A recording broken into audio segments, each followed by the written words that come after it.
Vous écoutez bien le podcast Kiffe ton bise et je suis toujours Myriam, votre hôte, et je suis ravie de vous retrouver pour une petite série d'épisodes spéciales pour cet été en mode Summer Vibes, des épisodes plus courts que d'habitude avec des conseils pour aller droit au but, comme diraient les Américains, straight to the point.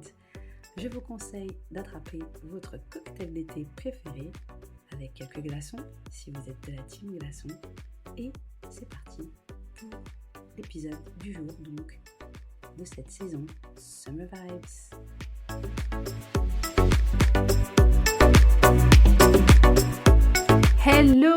Hello everybody, j'espère que vous allez bien. Je suis ravie, comme chaque jeudi, de vous retrouver pour un nouvel épisode du podcast Kiffe ton bise. Et nous sommes déjà, oui, sniff, déjà sur le dernier épisode de cette série Summer Vibes. J'espère vraiment que tous les épisodes vous auront été utiles, qu'ils vous ont plu, et je serai vraiment très heureuse d'avoir un petit retour de votre part s'agissant justement de ces épisodes. Donc n'hésitez pas à me contacter pour me faire part de ce qu'ils vous ont apporté, de ce que vous en avez pensé. Comme ça, ça me motivera pour relancer, qui sait, une saison 3 pour l'été prochain. On verra bien. En tout cas, j'espère que vous allez bien et je suis super contente de vous retrouver. Alors, aujourd'hui, c'est aussi la fin officielle du Daily Boost, le fameux Daily Boost, 30 jours de template Canva offert. Mais bien évidemment, vous pouvez tout à fait vous inscrire aujourd'hui et vous recevrez tout simplement vos templates en décalage par rapport aux autres personnes. Donc, n'hésitez pas, si c'est quelque chose qui peut vous intéresser, le lien d'inscription est dans la description de cet épisode. Lorsque l'on parle d'automatiser son business, on pense bien souvent de suite à des logiciels, des outils, bref, à tout un tas de process technologiques. Alors oui, le fait de vouloir automatiser son business implique l'utilisation de certains outils. Mais pour autant, ce n'est pas l'unique moyen de le faire. En matière d'automatisme, on peut simplement parler des bonnes habitudes à prendre, ainsi que des routines à mettre en place et qui vont être, pour notre cerveau, des automatisations. Les habitudes sont des choses que l'on fait par automatisme. Notre cerveau est comme programmé pour les réaliser. Et le meilleur moyen de prendre une nouvelle habitude, c'est la répétition pendant un certain temps et cela devient donc une automatisation pour notre cerveau. Je vous propose donc, dans notre épisode d'aujourd'hui, de voir ensemble 4 étapes pour automatiser votre business. Première étape, du côté personnel. Il va être question ici d'habitude et de routine. Toutes ces automatisations qui, pour notre cerveau, une fois qu'elles seront bien ancrées, lui permettront de les exécuter en mode automatique. L'idée sera de faire les mêmes choses au même moment, chaque jour, semaine, mois. On va faciliter le process pour notre cerveau en lui évitant de se poser 1001 questions et surtout, cela va libérer notre fameuse charge mentale. Par exemple, le fait de faire sa to-do list chaque soir pour le lendemain ou celui de faire un bilan de sa semaine chaque vendredi. Deuxième étape, l'utilisation de templates. Et par template, j'entends modèle. C'est vraiment un excellent moyen d'automatiser son business et de gagner du temps. D'où d'ailleurs le fameux Daily Boost. Il s'agit de modèles tout prêts que l'on va pouvoir réutiliser à chaque fois que l'on sera dans la même situation.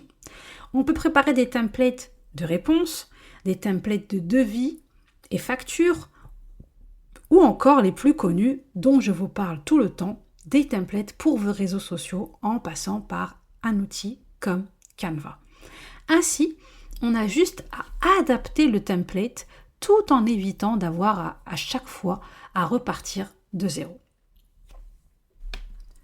Troisième étape, les process. Dans l'épisode 29 du podcast, je vais vous expliquer ce que c'est et comment les mettre en place. Les process, c'est tout simplement la liste détaillée de toutes les étapes à suivre pour accomplir une tâche. Une fois que le process est prêt, il ne vous reste plus qu'à le suivre pas à pas. Par exemple, pour moi, j'ai préparé un process pour mes épisodes de podcast. Donc, je détaille tout ce que j'ai à faire de l'idée, donc de mon épisode de podcast, à l'enregistrement et la publication sur Aosha, la plateforme par laquelle je passe. Les process sont un énorme gain de temps car ils vont vous éviter de vous demander à chaque fois où vous en étiez resté si jamais vous êtes interrompu en cours de route et aussi si un jour vous décidez de déléguer.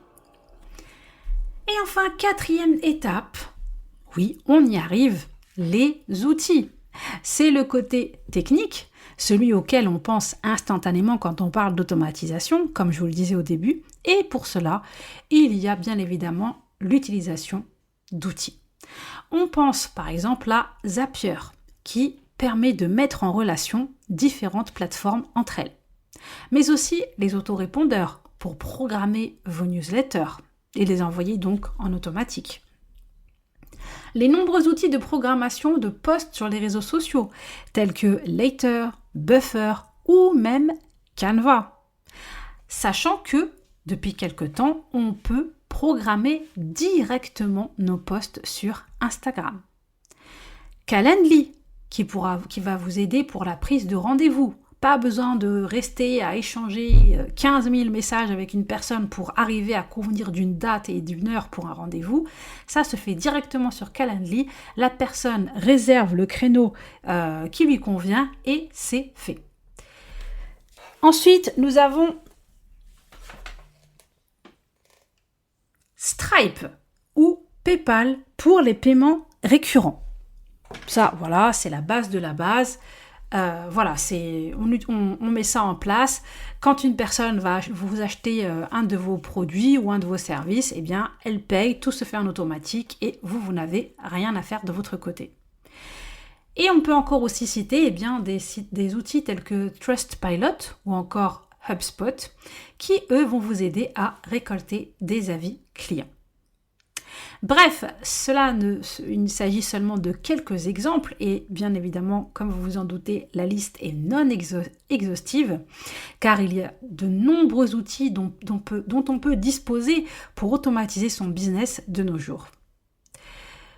Notre épisode sur les 4 étapes pour automatiser son business touche à sa fin et j'espère très sincèrement que son contenu vous sera utile.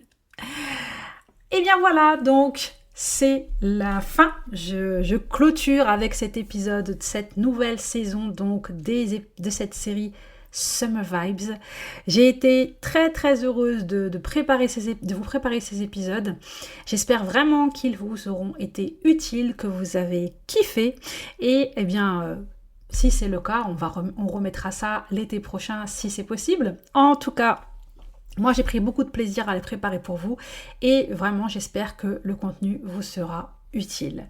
On se retrouve donc la semaine prochaine pour un nouvel épisode du podcast normal. Et normalement, comme je vous l'avais dit, j'espère vraiment que je vais y arriver, mais logiquement, il devrait à nouveau y avoir bientôt de nouvelles interviews, donc j'ai très très hâte aussi de ce côté-là.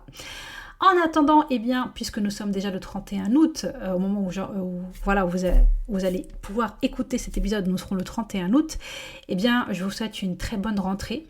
Voilà, une bonne rentrée pour vous, niveau business, une bonne rentrée pour vos enfants si vous en avez, une bonne reprise du travail si vous allez reprendre le travail. Voilà, j'espère que tout ceci se passera bien pour vous et se goupillera bien pour vous. Et je vous souhaite plein de bonnes choses pour ce mois de septembre qui va commencer. En fonction du moment où vous m'écoutez, je vous souhaite bonne journée, bon après-midi, bonne soirée. N'oubliez pas de bien prendre soin de vous et surtout de kiffer votre bise. Ciao, ciao! Merci d'avoir écouté cet épisode jusqu'au bout. Si le podcast te plaît, n'hésite pas à aller lui mettre une petite note et un avis sur l'application Apple Podcast ou sur ta plateforme d'écoute préférée.